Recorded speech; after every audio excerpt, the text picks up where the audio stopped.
27 دسمبر سے عمران خان صاحب کرپشن کے مدعے کو لے کے کھڑے ہوئے ہیں اور نواز شریف صاحب جو ان کی پوری جو امیدیں ہیں وہ لوڈ شیڈنگ کے خاتمے کی طرف بھی ہیں اور دوسرے جو پروجیکٹس انہوں نے شروع کیے ہیں ان کے اوپر بھی ہے. تو یہ الیکشن جو ہے یہ اس میں ڈسکس ضرور کرنا چاہوں گا اس پروگرام میں کہ ایجنڈا کیا رہے گا, کرپشن, پیناما کا کیس سے قطع نظر یا اس کے علاوہ بھی کچھ فیکٹر. سلمان غنی صاحب, نواز شریف صاحب کے لیے کیا رہے گا, عمران خان صاحب کے لیے کیا رہے گا, زرداری صاحب کے لیے کرپشن ایجنڈا ہوگا؟ ایک بات تو چونکہ بریک سے پہلے پاک انڈیا تعلقات کے حوالے سے ہو رہی تھی تو میرے خیال یہ بات نہیں ہوئی کہ یہ ایک انٹرنیشنل ایجنڈے کے مطابق ہے جی جی, اور انٹرنیشنل فورسز یہ تو چاہتی ہیں کہ جی یہ مذاکرات کے لیے بیٹھے, لیکن مذاکرات کے لیے تو تب بیٹھا جاتا ہے نا جب ایشوز فریم ہو, اور پاکستان اور ہندوستان کے درمیان بنیادی ایشوز کشمیر اور پانی. ٹھیک ہے, اب سر میرے سوال پہ آ جائیں. اچھا, جہاں تک آپ نے انتخابات دیکھیں, غیر اعلانیہ انتخابی کمپین پولیٹیکل فورسز اور حکومتیں شروع کر چکی ہوئی ہیں. ٹھیک ہے کہ پرائم منسٹر صاحب اپنے افتتاح کر رہے ہیں, عمران خان صاحب ابھی تک پاناما لیکس کو لے کے چل رہے ہیں, لیکن کامران صاحب میرا خیال ہے کہ جو آنے والے انتخابات ہیں, پہلے تو میں ایک بات یہ ضرور کہوں گا کہ 2017 کے آخر میں عام انتخابات خارج از امکان نہیں ہے. اس کے لیے پیپلز پارٹی سرگرم ہے, اور یہ جو فضل الرحمان صاحب کی شٹل ڈپلومیسی ہے نا 2 دن پہلے ہوئی ہے, اسے بھی آپ نظر انداز نہ کریں. لیکن ایشوز کیا ہوں گے, یہ جو کرپشن اور لوٹ مار ہے یہ پاکستان کا بڑا ایشو ہے, یہ کسی پارٹی کا ایشو نہیں ہے, اس لیے کہ پاکستان اس آگ میں جل رہا ہے اور پاکستان کی پولیٹیکل فورسز اس میں سنجیدہ نہیں. نون لیگ کے لیے کیا ایشو ہوگا, ان کا تو اپنا کیس چل رہا ہے. میں آپ کو کہتا ہوں جی نون لیگ سب سے زیادہ, یہ جو چودھری نثار علی خان نے بڑی جرات سے ایک بات کی ہے کہ جی نیب کا چیئرمین عدلیہ کے ذریعے ہونا چاہیے, حکومت اور اپوزیشن کے لیے نہیں. شہباز شریف صاحب نے اس کی تائید کی ہے اور اب حکومت, لیکن نواز شریف صاحب نے تائید نہیں کی. دیکھیں شہباز شریف صاحب نے یہ لاہور میں وہ جو صاف پانی پروگرام کے لوگوں کو معطل کیا ہے, آنے والے دنوں میں عثمان غنی صاحب بات یہ ہے کہ چوہدری نثار اور شہباز شریف صاحب جو ہے نا جس بات سے متفق ضروری ہے کہ پرائم منسٹر سے متفق ہے, تو آپ بھی جانتے ہیں. نہیں دیکھیں یہ ایک طے شدہ حکمت عملی کے تحت ہو رہا ہے, اور ساری پولیٹیکل پارٹیز اب کرپشن کا رولا ڈالنے کی کوشش کریں گی, چونکہ انہیں یہ پتا چل گیا ہے انہی کے بیانات کی وجہ سے پاکستان کی عوام ایک تحریک ہے کہ پاکستان کرپشن کی آگ میں جل رہا ہے اور پاکستان کی پولیٹیکل پارٹیز اس میں سنجیدہ نہیں. سر آپ سمجھتے ہیں ہارون صاحب 2017 الیکشن کی تیاری کا سال شروع ہو چکا ہے, اور دوسرا کرپشن کے اوپر نواز شریف صاحب کی پارٹی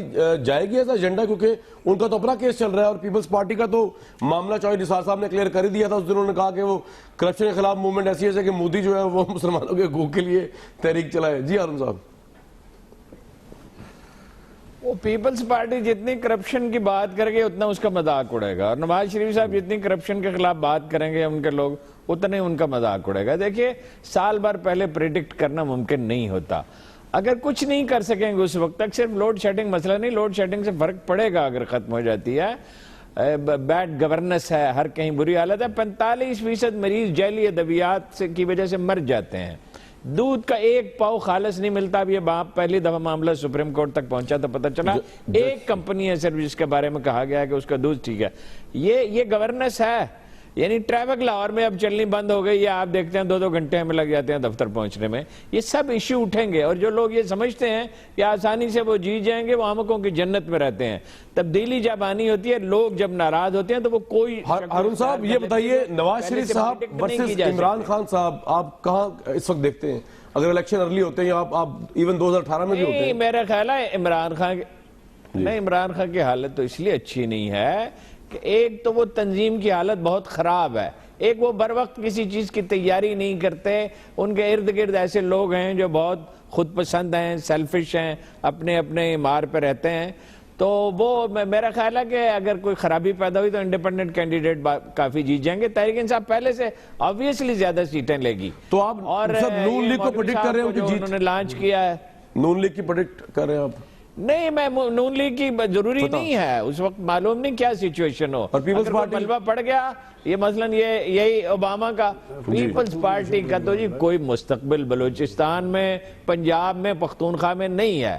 یہ ایک بچگانہ بات ہے, شور شرابہ, وہاں 2-3 ہزار آدمی جمع ہوئے کسی کے گھر میں جو 60 کنال کا مفت کا زرداری صاحب پارلیمنٹ میں آ رہے ہیں, اس کا جہاز لے کے آیا, اس کے ہیلی کاپٹر میں سفر کیا, پارلیمنٹ میں آگے زرداری صاحب کیا کر لیں گے؟ تو درون درچ کر دی کہ برون خانہ آئی, کیا آج تک کیا کام کیا جو جا کے پارلیمنٹ میں کر لیں گے؟ آنکھوں میں آنکھیں ڈال کے نواز شریف صاحب سے بات کریں گے, کرپشن کا حساب دو, الزام جو ہے